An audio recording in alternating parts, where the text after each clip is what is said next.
fait le choix de pas poursuivre d'études. J'avais obtenu mon bac à 16 ans et finalement je me suis dit à quoi bon continuer à faire des études alors que je suis pas hyper scolaire. La seule solution pour pouvoir un jour acheter quelque chose, c'est de toute façon d'avoir de l'argent avant d'avoir un diplôme. Ça, on est bien d'accord. Alors, je suis pas tellement d'accord avec ce qu'elle dit, puisque finalement, le niveau de diplôme peut permettre d'accéder à des fonctions au sein d'une entreprise qui vont nous permettre d'avoir plus de revenus, plus de capacité d'endettement, accès à plusieurs biens immobiliers qui peuvent être plus intéressants que plein de petits biens. Même si le diplôme peut vous sécuriser, pensez-y, ça peut être important quand même. J'ai bossé de mes 18 ans à mes 20 ans, même à peine 19 ans et demi, parce que pendant tout ce temps, j'ai pu épargner, avoir de côté l'équivalent d'à peu près 1 an et demi de loyer, 2 ans de loyer, ce qui permet du coup de rassurer la banque quand tu veux investir. Alors, plus que de rassurer la banque, c'est un prérequis pour faire un crédit, l'apport personnel. Quand on parle de prérequis, c'est les frais annexes.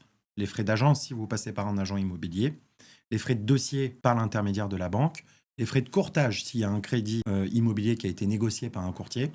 Et puis enfin, non des moindres, les frais de notaire, qui sont quasi de 8% en fonction de la commune dans laquelle on est, et qui là doivent forcément sortir de votre poche, puisque c'est un apport personnel qui est demandé par la banque. Très important, surtout si vous voulez vous faire financer jeune, pensez aussi à ne pas avoir de crédit en cours.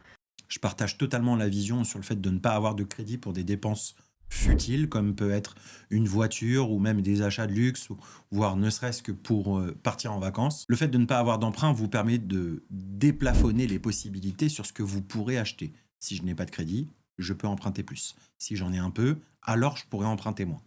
Maintenant, le vrai débat, c'est est-ce qu'il est important d'en acheter le plus possible des biens immobiliers? Bah, pas tellement, parce que si je me concentre sur la localisation, un bien en région parisienne me rassurera beaucoup plus au long terme qu'un bien au fin fond de la Creuse, pardon pour ceux qui sont originaires de la Creuse, ou à Tataouine-les-Bains, puisque de toute façon, la tension locative et le risque locatif ne sera pas le même. Bon, en réalité, dans cette vidéo, il y a quand même des choses intéressantes à tirer, notamment sur le fait que chaque situation est différente. Faites juste votre propre expérience, celle des autres, elle n'est pas si intéressante que ça.